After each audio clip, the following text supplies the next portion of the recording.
Hello everyone, it's me, Hood Ninja, and today I'm going to be reading the original Sodor Fallout, written by Tidmouth Thunderbolt, going by the name Connor.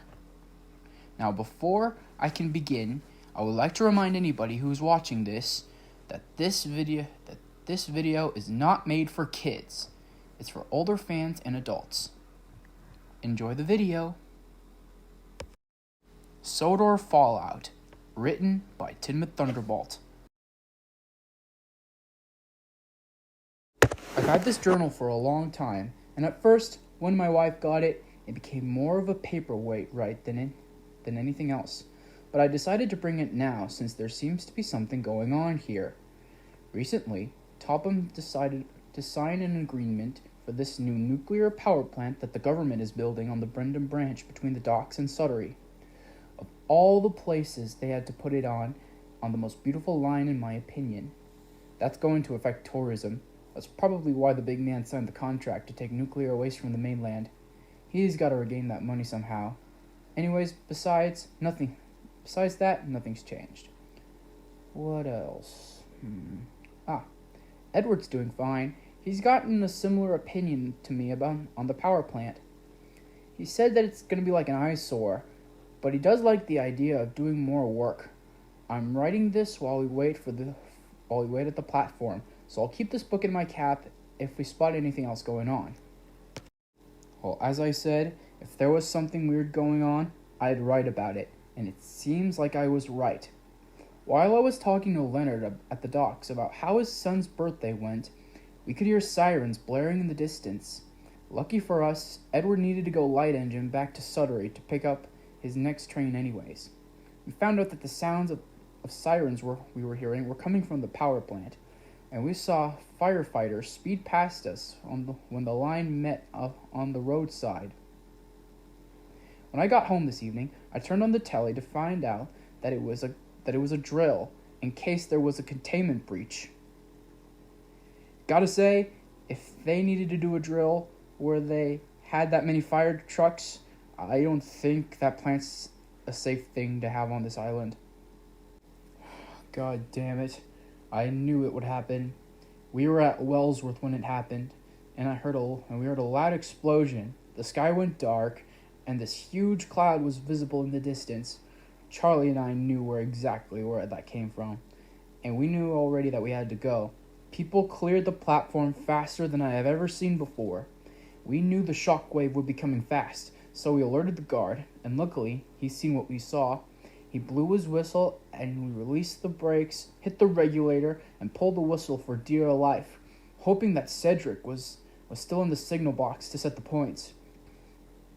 Thank God he was, because without him, we would have been killed. We sped down the line at speeds we've never gone before. We passed Donald, who was heading the opposite way, pulling a slow goods. We found out later that he didn't make it out of here alive. Neither did William or Colin in his cab. Edward was probably the most horrified out of all of us, and I don't blame him. We all had some layer of protection that he didn't have, so that probably motivated him to go faster. We shot past Crosby, and that's when the shockwave hit us, and Jesus, it was strong.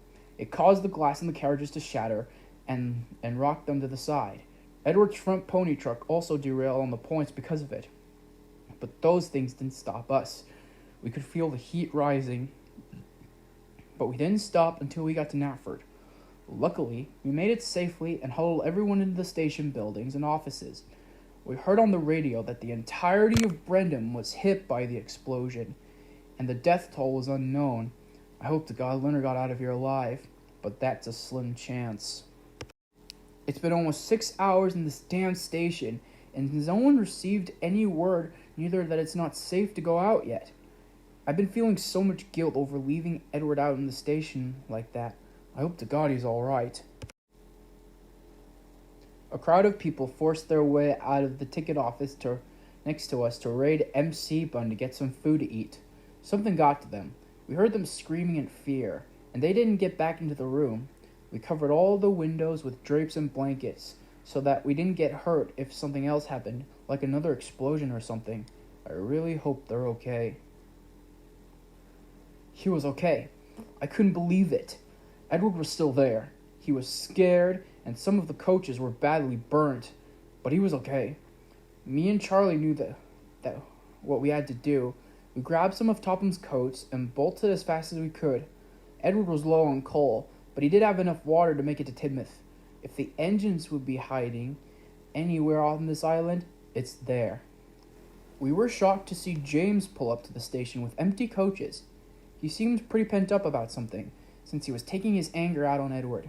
I'm not sure what was going on in his mind at the time, but Joseph told me that they left half of the train at the platform instead of getting them all aboard before the blast hit them.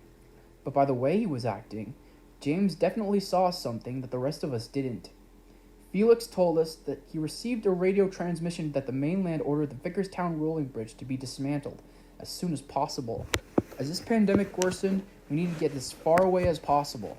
Also, on his way over, he and James passed the sheds. They apparently heard Thomas's whistle from the inside, with the cries of a saddened soul accompanied with it. Some disgusting mutated trucks jammed the turntable with their bodies, so he's probably trapped there for a while.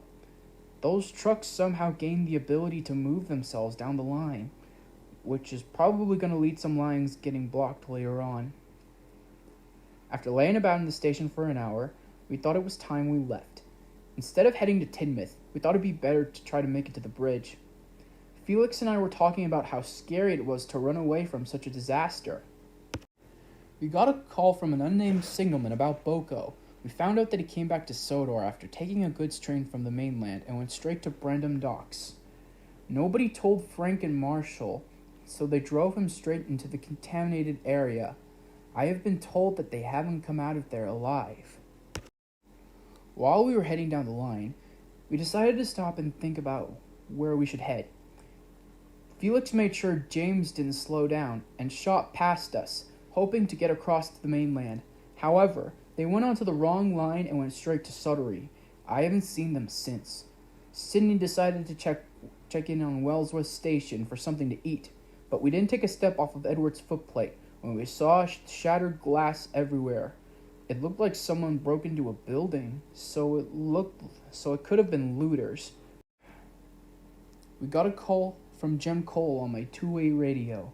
We got one for us and one for him, so we could talk whenever we wanted to, and for Trevor and Edward to keep in touch. Anyways, he took a shelter in a bunker underneath his shed. His wife and child were okay too. Poor Trevor though.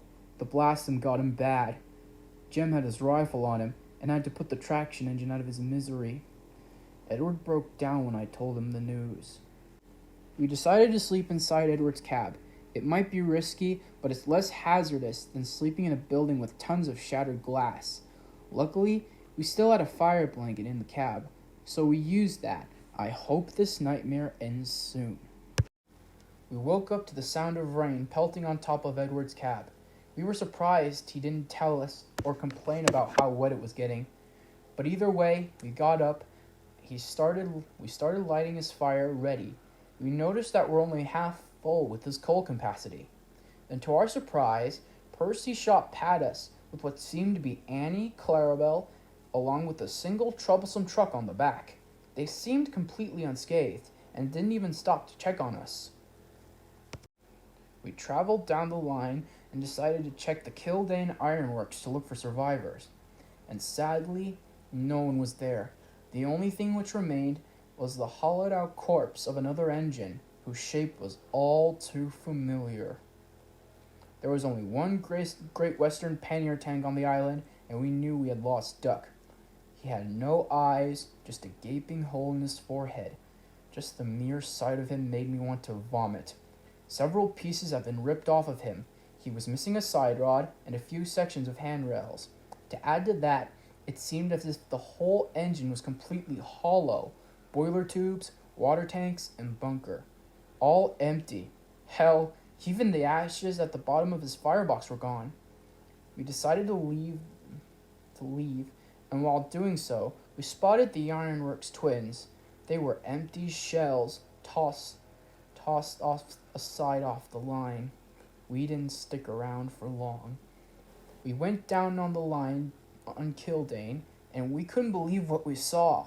Henry and a bunch of workmen from Brendam were safe, and as can be in a goods shed. Henry was overjoyed to see Edward, but seemed to be a bit focused on something else. They talked about the things they saw, and how thankful they were to have survived. I asked Paul how Henry wasn't mutated. The reason he survived, and hasn't been affected by the mutation, is this because of his special coal. The hopper he used the day prior was his old special Welsh coal. He had to take a few coal trucks as well as his fish during his usual weekly kipper run, and thankfully, he used it to keep him alive through the week. We noticed how many people were in the sheds. I counted 23 people, excluding Edward and Henry. We decided to stick together and spend the night with them. Henry's crew would ride on the front on his footplate behind this wooden shield that they made from an old truck. They used to run down the line to see if they could find anyone who needs assistance, but stopped 2 days ago when they tried to make their way to the ironworks. An engine was blocking their path, but they were too busy going the other way to properly see it. Apparently, several engines have passed by here recently. Henry had noticed Percy pass by yesterday morning, and the night before, Gordon shot past. He didn't say anything, though. Although Henry could hear was him trying to scream. But all that was the sound of whistling coming through the holes in his face. We lost Frederick last night. Damn engine went after the poor guy. He thought he was safe away from the tracks. Boy, was he wrong. Some workman found his body in the shed this morning after hearing him scream. Anyways, we're preparing ourselves to move out this morning. People have wielded side plates onto Henry for added protection. We leave in an hour. We woke up about 50 minutes ago, and we've started firing up the engines. Henry's side plates were fitted and ready to go. We got a diagram for the consist from last night with the optimal order of rolling stock and engines to travel with. It'll start with an open wagon made of metal, followed by Henry, who's our wall of defense. Then 2 trucks will follow, full of Welsh coal. Edward will follow suit with a coal truck of his own, and we'll be pulling the vans with survivors and workmen. If anything happens, Edward can be uncoupled and make a great getaway. Workmen are currently covering Henry and Edward's boiler with tarps to camouflage the surroundings. Hopefully, we'll get to the next station safely.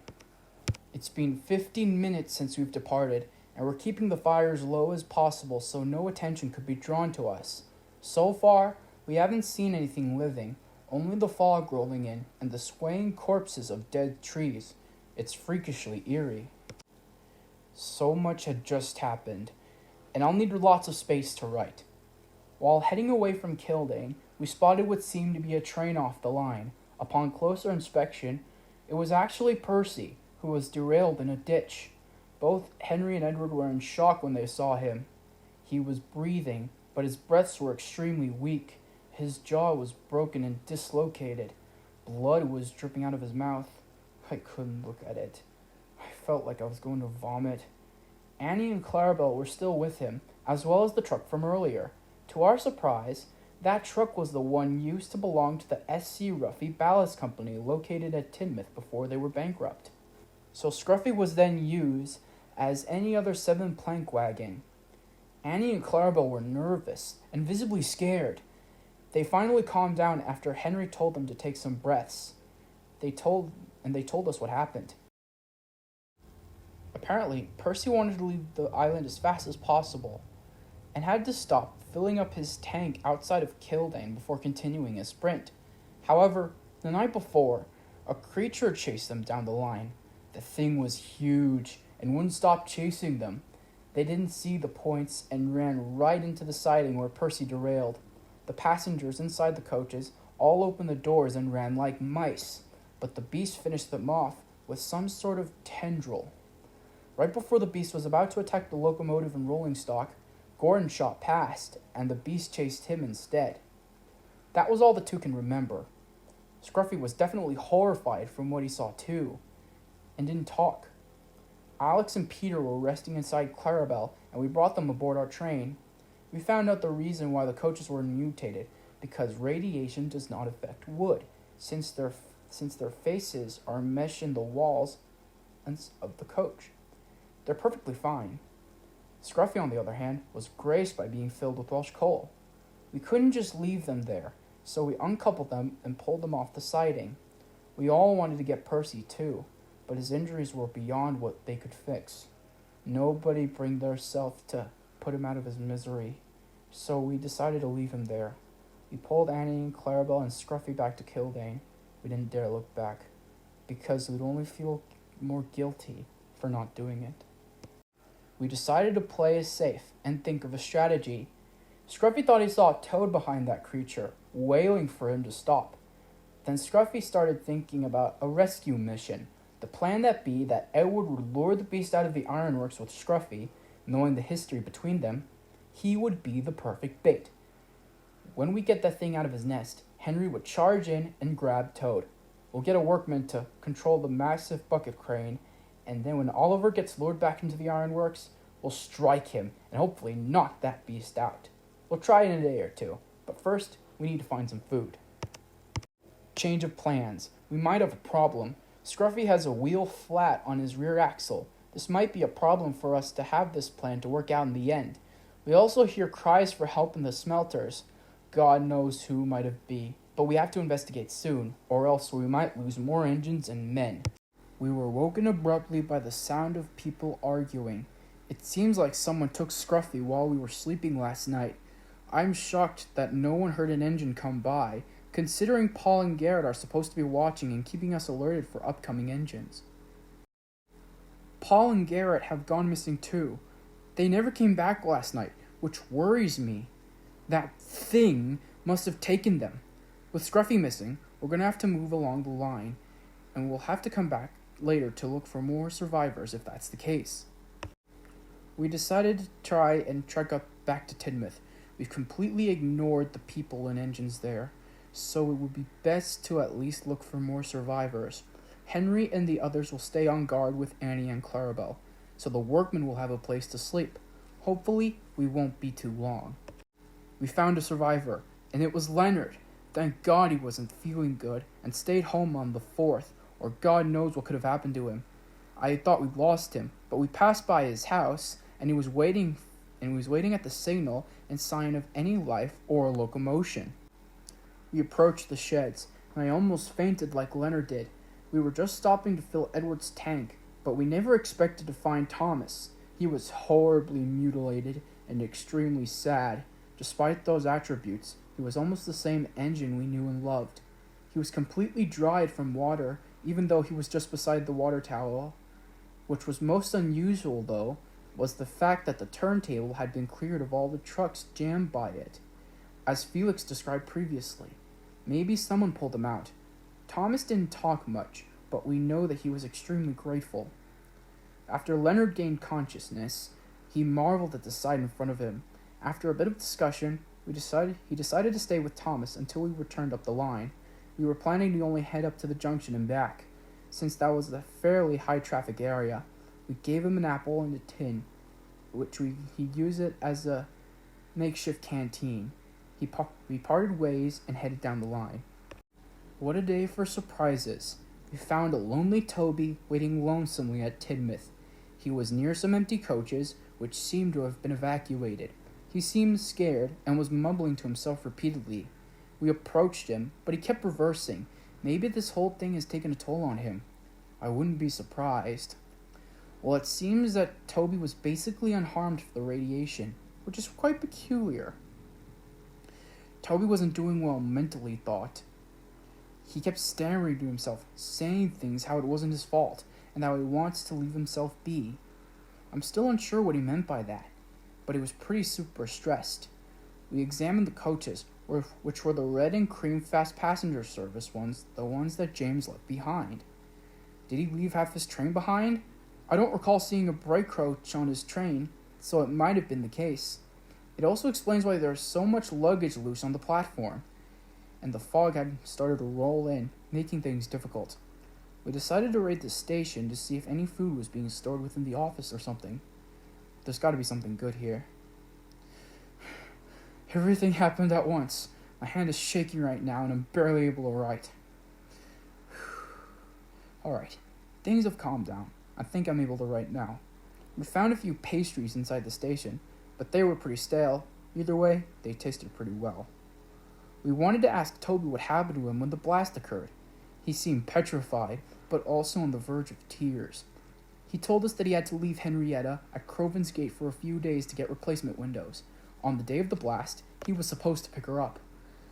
He stopped at the signal at Tidmouth and talked to James, who was shunting his coaches together, one at a time for his next train. The sirens blared and the explosions happened. James was in shock and urged people to get in the coaches. However, only half the train was coupled up, and there was no time to grab the shunter's bolt and hook up to them.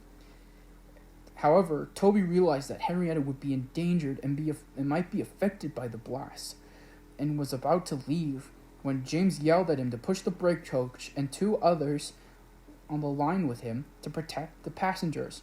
But Toby didn't listen. The brown box fled towards the works. James furiously pulled the station coaches out of the station as fast as possible.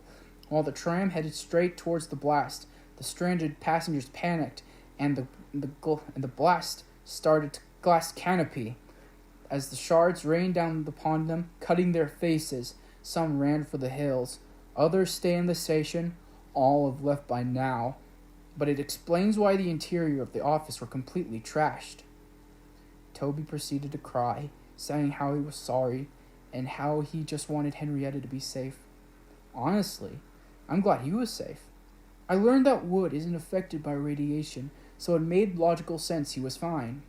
However, a voice called out from inside of him out of the blue, in a deep, groggy voice, which said something like, "It's all your fault, Toby. You were greedy and made them suffer."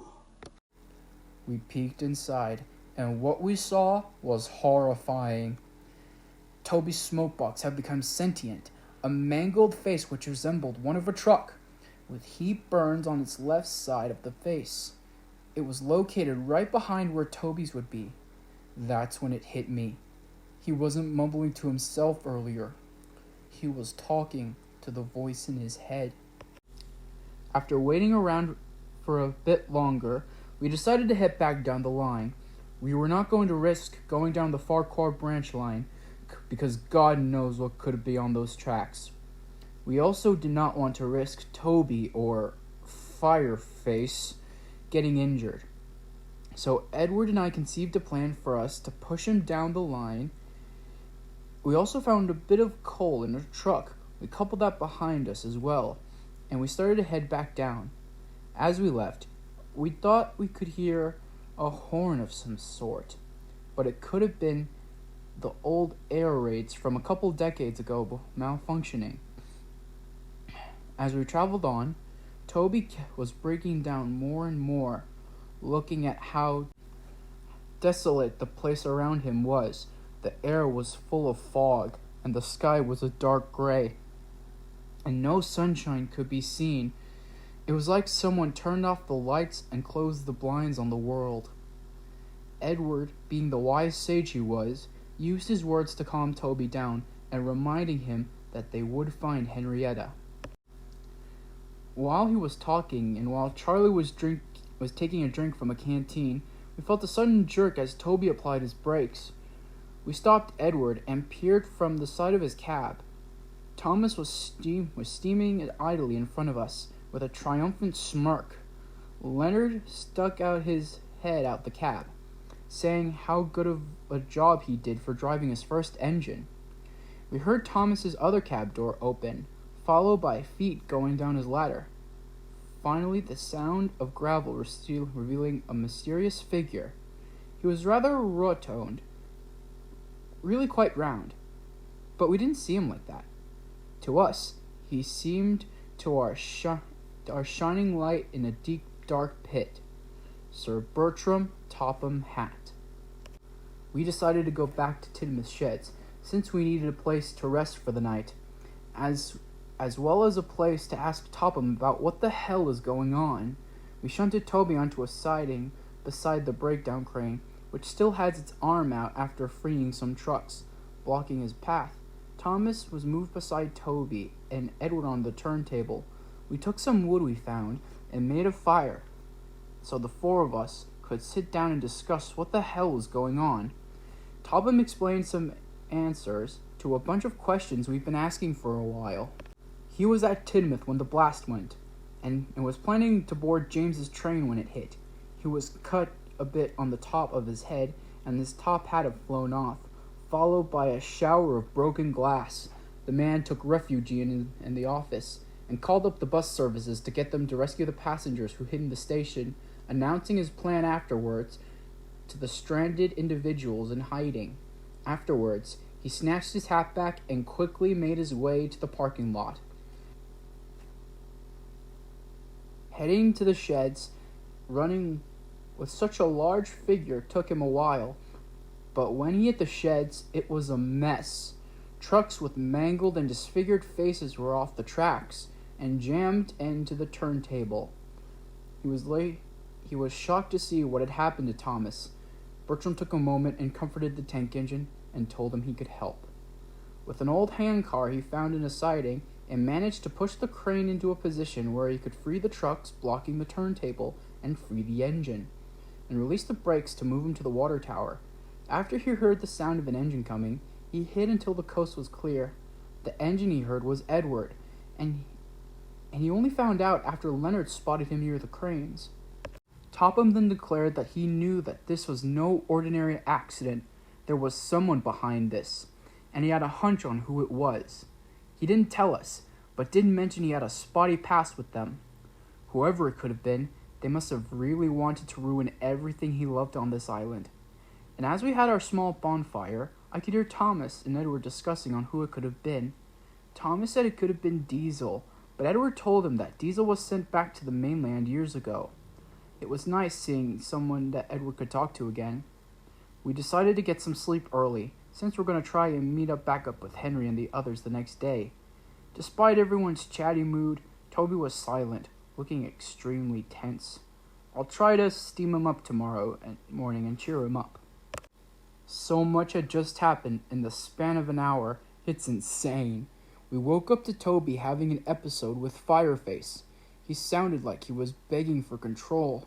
He was begging for it to stop, and was able to roll himself back and forth like someone pacing in circles while in deep thought.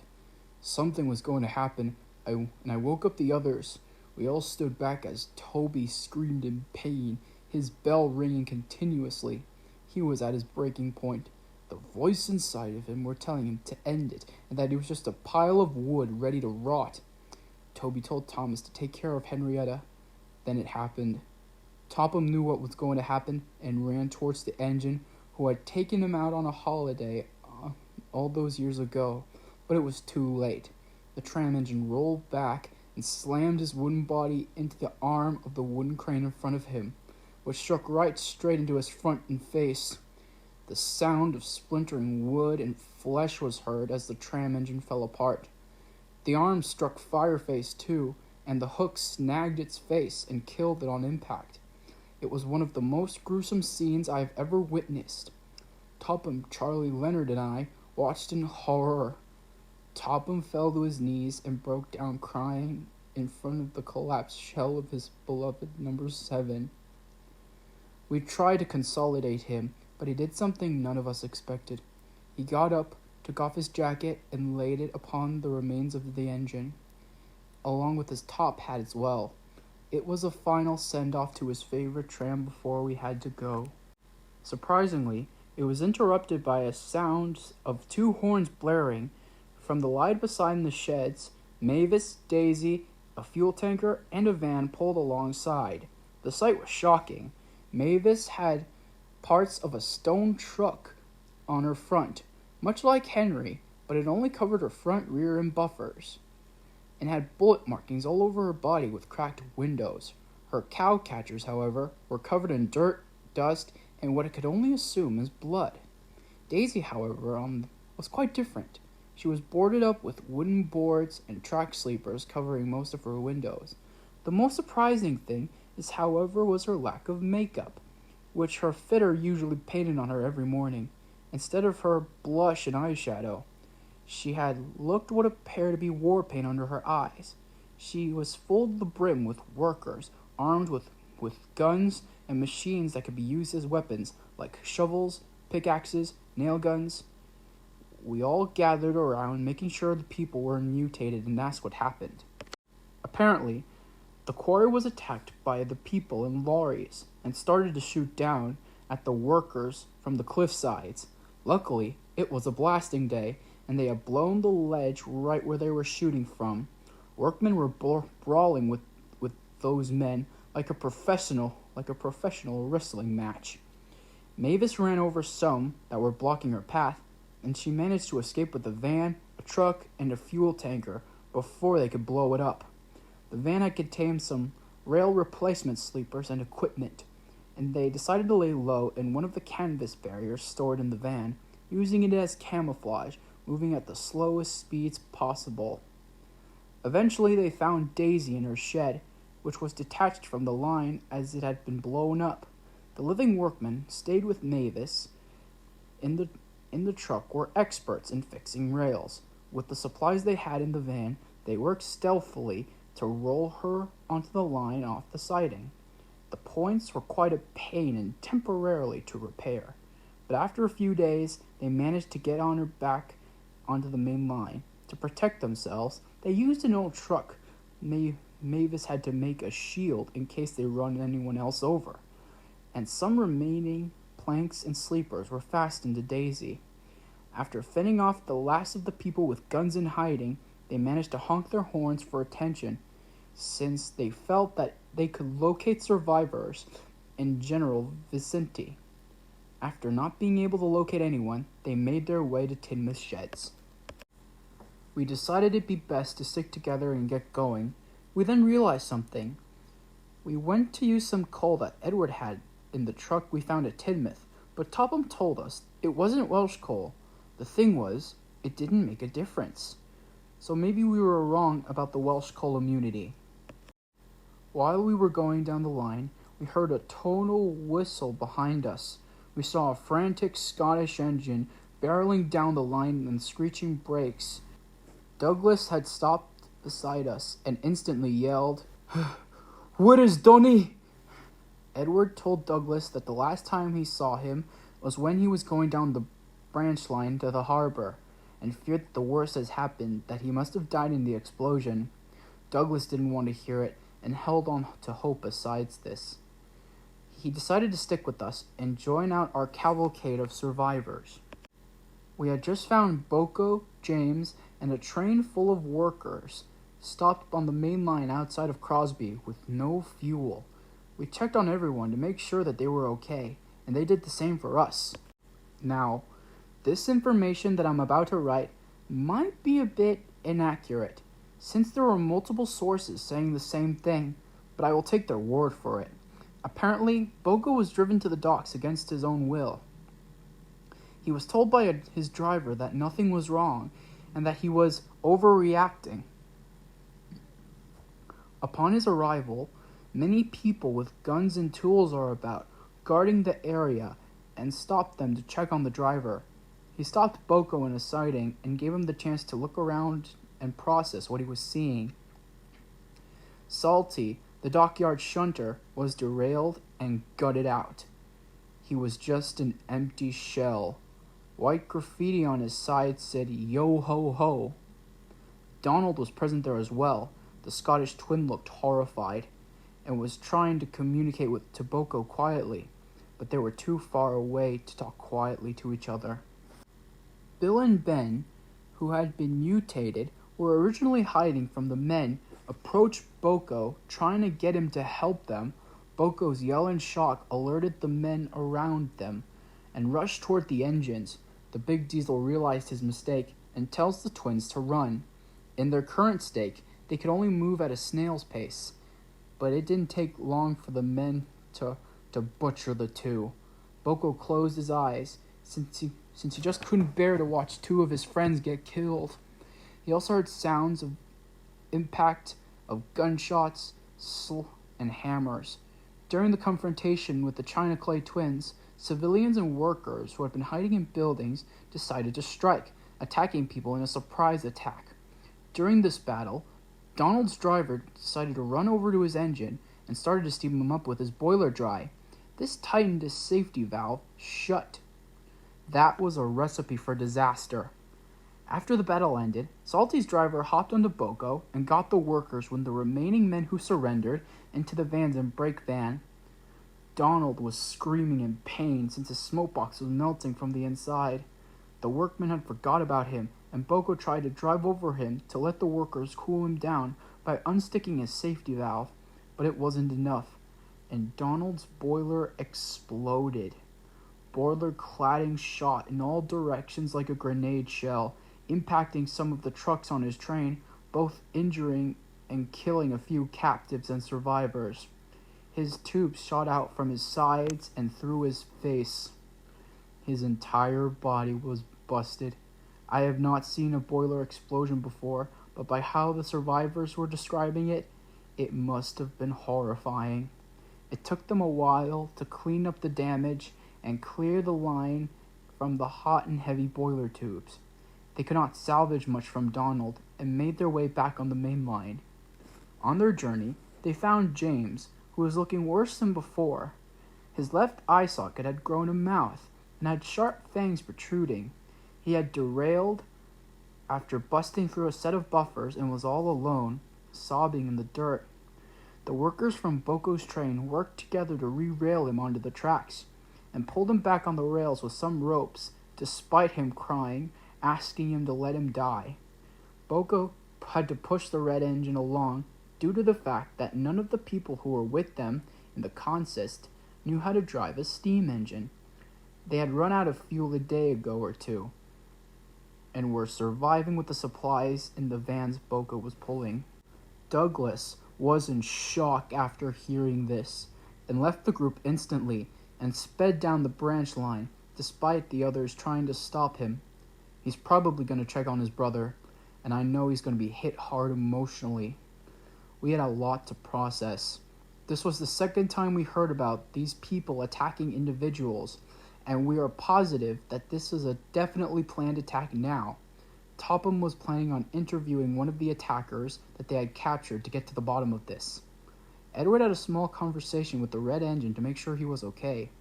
After a bit, James had tried to push forward and become hopeful, despite being the creature he had become.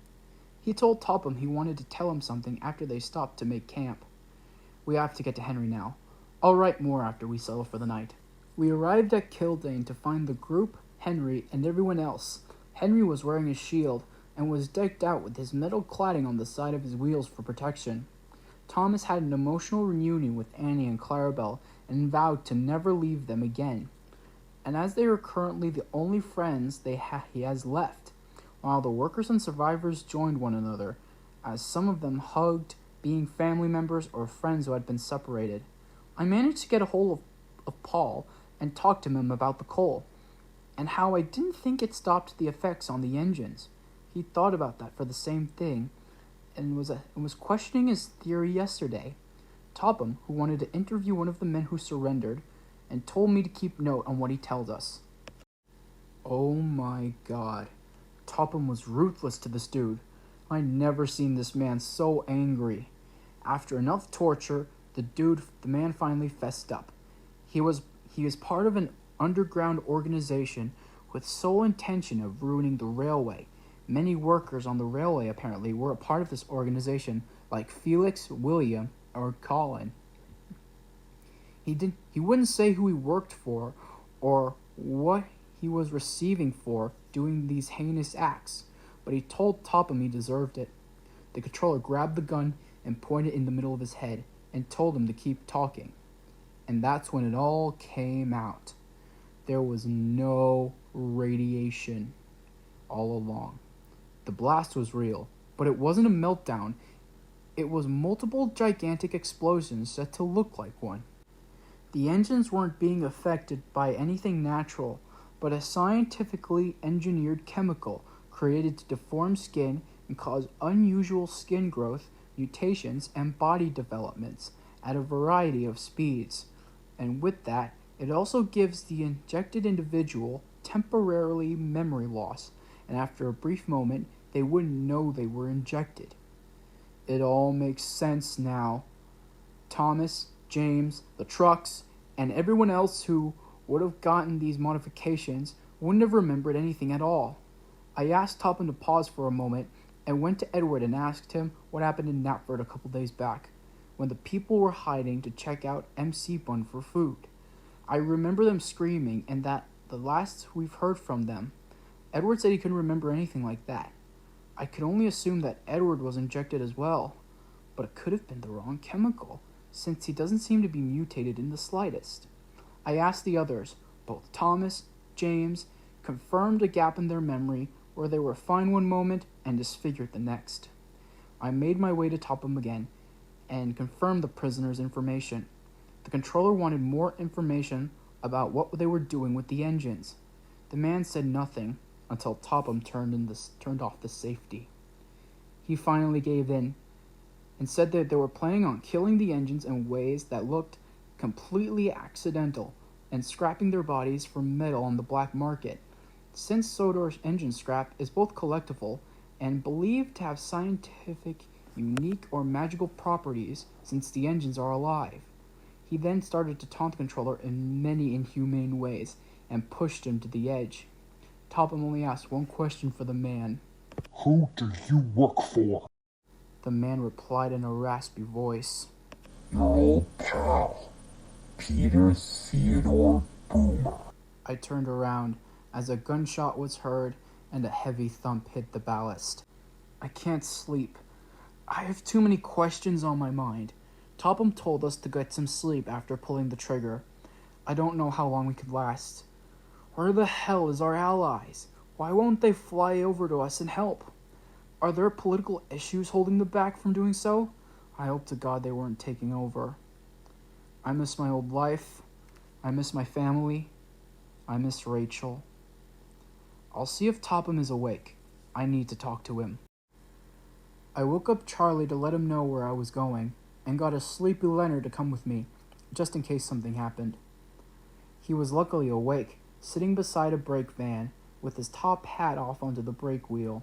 His head was in his hands, shining with sweat as the lamp across from him glowed in the light. His uniform was covered in dirt, grime, and had tears in his sleeves. He was really going through it. We both comforted him and sympathized. We spent some time talking more in depth about our experiences in this hell, and popped a few jokes to lighten the mood. After a bit of a small talk, I decided to ask about the history between him and Peter. Peter Theodore Boomer used to design diesels and supply for British Rail. When they were young, he was a close friend of Bertram and agreed that he would supply his railway with diesels if he ever got his dream job. Luckily for both of them, he did. Peter distributed diesels to him, and then in turn, Topham paid for them. However, something seemed off with the diesels he received. His first one, Diesel, who was very arrogant and full of himself, which led to him setting back to Peter. Topham wasn't pleased with him and ordered two larger diesels a few years later, those of being Boko and Daisy. Daisy was sassy and not willing to work, and Boko had engine troubles. The latter costed him quite a lot, especially since he was also repairing Edward at the time. Peter sold Mavis to the Farquhar Quarry, and she was another temperamental engine like Daisy. Topham was started to think that Peter was supplying him with the worst engine of each batch. It got to the point where he received engines that were barely functional at all, such as Derek. Topham sent him a letter that if he should improve the diesel locomotives he makes, or else his deal with him is over. When Peter received the message, something clicked inside of him. He started doing tests and experiments on engines old and new, trying to make the best engine possible. But those tests would be considered inhumane and illegal. He put faces on the inside of a firebox door and fused engines together, surgically meshing the engines together and putting two minds into one. The last engine he made was Diesel 10, but Topham found out about his horrifying illegal activities and cut all ties and alerted the authorities. And Peter lost everything: his job, his status, his clients, and his friends. Topham acquired Diesel 10 and sold him to the ironworks. Peter swore revenge on his previous partner, and he hasn't been seen or heard from ever since. Topham started getting diesels from another individual, where he received Salty and others. He fears that Peter won't stop until all of his engines are gone, or if everything he loves is destroyed. It's a horrifying thought.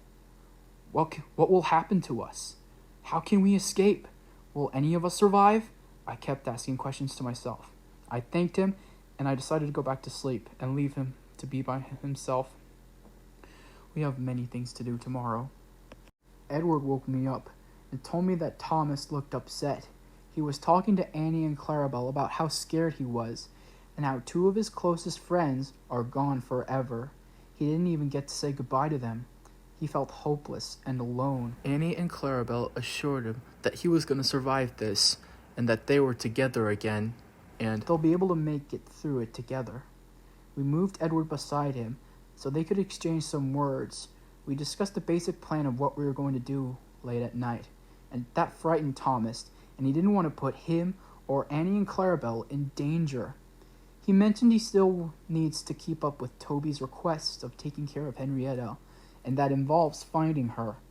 Edward assured him that Henrietta will be found and that she'll be safe and sound. As the 2 engines talked like father and son, it suddenly clicked to me. Thomas feels like he shouldn't be here, or still be alive for that matter, but he keeps going on like that of what his friends would want him to do. He wants to make Percy proud, and he needs to keep Toby's legacy protected. I gave him a pat on the footplate and said to him, "No matter what happens on this railway, we are still one big family."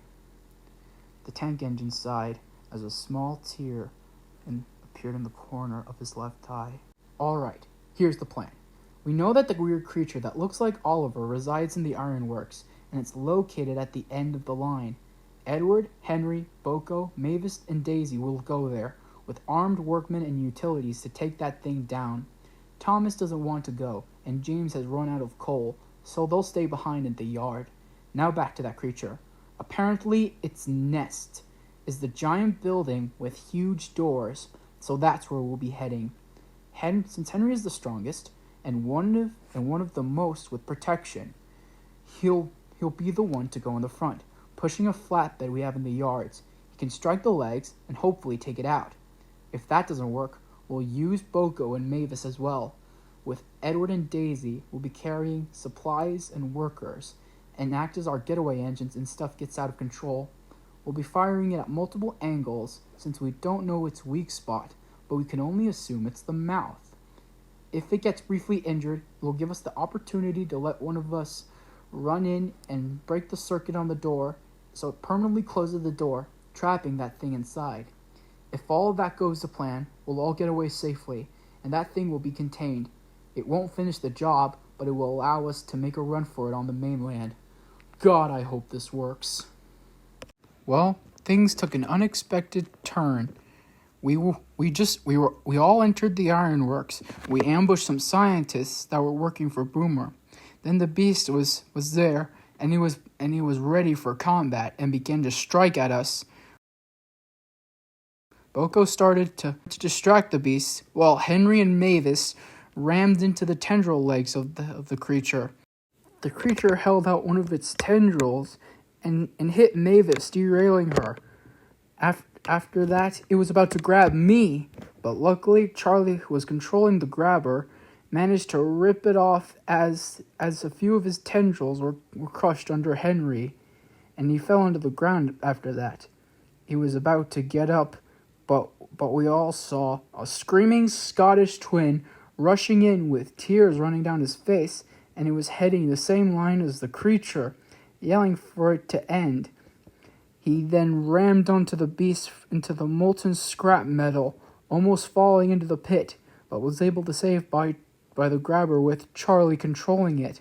The beast let out a shrill scream, and then it was finally defeated. We did it. And then we later found Toad and Scruffy nearby. We were able to get Toad and Scruffy's perspective of the whole thing. Toad said that he was being used as a scientist's observation coach for watching how the beast would operate. And Scruffy, being captured, was being used as a food holder for the beast, filled with dead bodies for them to use to get control in case it wouldn't listen to them. They disposed the bodies in a mass grave, which took them a long time. And during that time, Scruffy and Toad started to bond, settling their differences and becoming good friends. We knew we had to keep going. We're wasting our time. We had to get out of here now. After we left the ironworks, we were passing by Percy's crash site, and we were surprised to see Harvey trying to re-rail a dead Percy with his crane, but was not having good luck. His crane arm had been twitching violently. He then told us that he woke up in a random sighting and was clueless on what was going on. We all filled him up, including the engines, told him about everything that had happened so far. He was horrified, but he decided to stick with us for the being. We were entering Croven's gate, and we saw that all the narrow gauge engines in the shed were looking very depressed, facing outward, with Skarloey facing inwards. They explained to us what happened, that Skarloey was trying to save his passengers from the blast. He got mutated, but kept on going despite his condition. But when his condition got worse, he was already gone, and his driver was forced to pull out his revolver and shoot him in the face. It was very heartbreaking. We later told him that there was no radiation after all, and that this was all a hoax, and this was an attack on Sodor planned. We decided to keep going, and there were very shockingly uneventful travels, including after what was left of Gordon. We found Gordon and his entirety of express coaches wrecked near a level crossing after hitting a car. We finally made it to Vickerstown, and we were this close to getting to the bridge, and we just saw that it was guarded by a lot of men.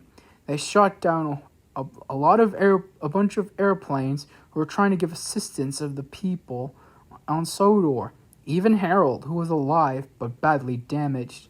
What was shocking is that the bridge was lowered the whole time, and then before I could think about anything, Boomer's men tried to attack at us and shoot at us, but luckily, Daisy and Henry's works coach were filled with men with our workmen, with guns and weapons, and while they were distracted, another aircraft shot down at them, killing a large majority of Boomer's men, but they shot it down while this was happening. We all found out that Boomer was in control of Harvey's arm the entire time. Henry derailed on his side after hitting a truck that Harvey pulled off the road and onto the line. Then his crane arm got torn off, attaching it to Henry as we all found out that Boomer was in control the whole time. Harvey was pulled off the line as well. While this was happening, Charlie and I were shocked to see that Edward got injected in his eye from one of the men. Then the worst started happening. Edward's eyes started to become infected. Then Edward looked at me and told me to rip out his eye to stop the infection. But me and Charlie were able to do so by stopping it spreading. Then Mavis showed up with some trucks and flatbeds, sending them down the line to break the barricade and injure our enemies. She was then out of view and goes back for more rolling stock.